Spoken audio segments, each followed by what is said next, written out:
আসসালামু আলাইকুম। আশা করি যে যেখানে আছেন সুস্থ আছেন। মানুষ, সে তো মানুষই। সে যেই বর্ণেরই হোক, যেই রঙেরই হোক, যেই স্টেটেরই হোক, যেই প্রদেশেরই হোক, কিংবা যেই দেশেরই হোক, যতটুকু লম্বা হোক কিংবা যতটুকু খাটো হোক, তার চেহারা কতটা সুন্দর কিংবা কতটা কম সুন্দর, সেই হিসেব নিকেশ কেই বা করার দুঃসাধ্য করতে পারে, যেখানে সৃষ্টিকর্তা নিজ হাতে আপন মহিমা দিয়ে এই সৃষ্টির সেরা জীব মানুষ সৃষ্টি করেছেন। কেন বলছি এই মানুষের বর্ণনা, সেটাই তো এখন আলোচনা করব। ভিনিসিয়াস জুনিয়র বর্ণবাদের শিকার, প্রচণ্ড বর্ণবাদের শিকার। ফুটবল আপনাকে প্রতি সেকেন্ডে আনন্দ দেয়, প্রতি মিনিটে আনন্দ দেয়, কিন্তু মাঝে মাঝে ফুটবল প্রচণ্ড যন্ত্রণা দেয়।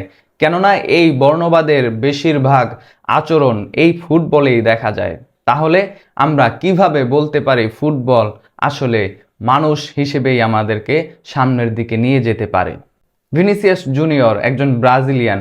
হয়তোবা তার গায়ের রংটা কালো, কিন্তু পারফরমেন্স তার আসলে এতটা ভালো।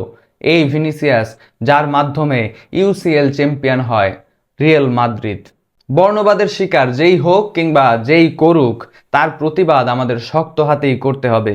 কেননা সৃষ্টিকর্তার আপন মহিমায় সৃষ্টি হওয়া একজন মানুষের দোষ খোঁজা, তার মানে তো ওই সৃষ্টিকর্তার দোষ খোঁজা।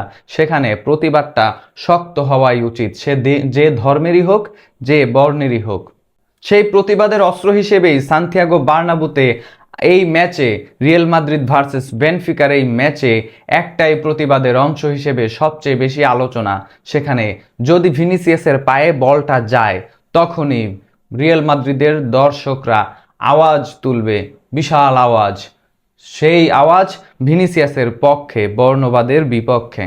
প্রথম লেগে বেনফিকার বিপক্ষে যখন রিয়াল মাদ্রিদের হয়ে এই ভিনিসিয়াস স্কোর করেন এবং সেখানে তিনি নাচ দেন, সেই নাচ নিয়েই যত আলোচনা। উদযাপন তো আপনি করতেই পারেন, কোনো ব্যঙ্গ তো করা হয়নি, কাউকে ব্যঙ্গও তিনি করেননি, তিনি উদযাপনটাই করেছিলেন। কেননা যেই রিয়েল মাদ্রিদ এই টুর্নামেন্ট থেকে ছিটকে যাচ্ছিল, সেই রিয়েল মাদ্রিদ ভিনিসিয়াসের হাত ধরে, এই টুর্নামেন্টটা আসলে রিয়েল মাদ্রিদের অনেক কঠিন। কেননা এই যে ভঙ্গুর ডিফেন্স লাইন আপটা, যেখানে মিডফিল্ডে লুকা মদ্রিচ কিংবা টনি ক্রুসরা নেই এখন আর, সেই মিডফিল্ড, সেই রিয়েল মাদ্রিদ ধুঁকছে।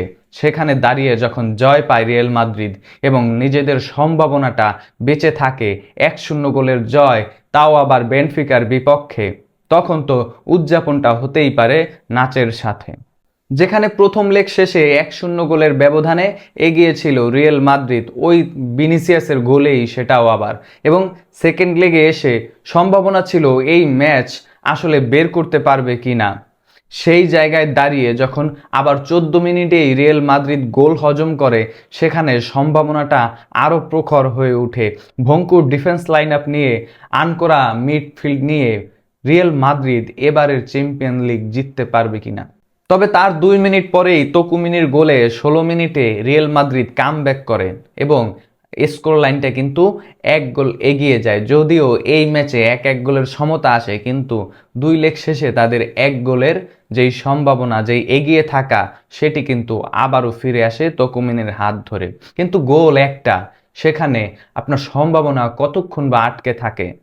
অবশেষে সেই 80তম মিনিটে মহেন্দ্রক্ষণ রিয়েল মাদ্রিদ ভক্তদের, তাও আবার ভিনিসিয়াসের পায়ে স্কোর। কি চমৎকার গোল! ভিনিসিয়াস যেই চমৎকার ফর্মে রয়েছেন, এবং তাকে নিয়ে যখন এত আলোচনা পর্যালোচনা রিয়েল মাদ্রিদের হয়ে, তার যে স্কোরটা, সেই সব বর্ণবাদের সমালোচনার জবাব এই স্কোর খুব ভালোভাবেই দিয়েছে এবং ভক্তদের চমৎকার এক গোল উপহার দিয়ে রিয়েল মাদ্রিদের জয়টা ভিনিসিয়াস ছিনিয়ে নিয়েছে। তবে ভঙ্গুর ডিফেন্স লাইন কিংবা আনকরা মিডফিল্ডের মাঝে যখন আপনি ভিনি এমবাপ্পেদের আলোচনা করবেন, আলোচনা কিন্তু আরও একজন করতে হয়, থিবো কর্তোয়া। এই মানুষটা সম্ভবত রিয়েল মাদ্রিদের হয়েই, রিয়েল মাদ্রিদের জন্য খেলার জন্যই জন্মেছেন।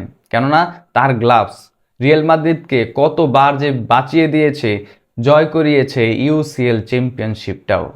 থিবো কর্তোয়া এই ম্যাচে 3টি সেভ করেছেন, যেখানে একটি গোল কনসিড করলেও তার এই 3টি সেভ কতটা প্রয়োজনীয় এই ম্যাচে, সেটা তো ত্রুবিনের 2 সেভ এবং 2 গোল কনসিড করা, সেই পারফরমেন্সের যে পার্থক্য, তারতম্য সেখানে আরও বেশি স্পষ্ট।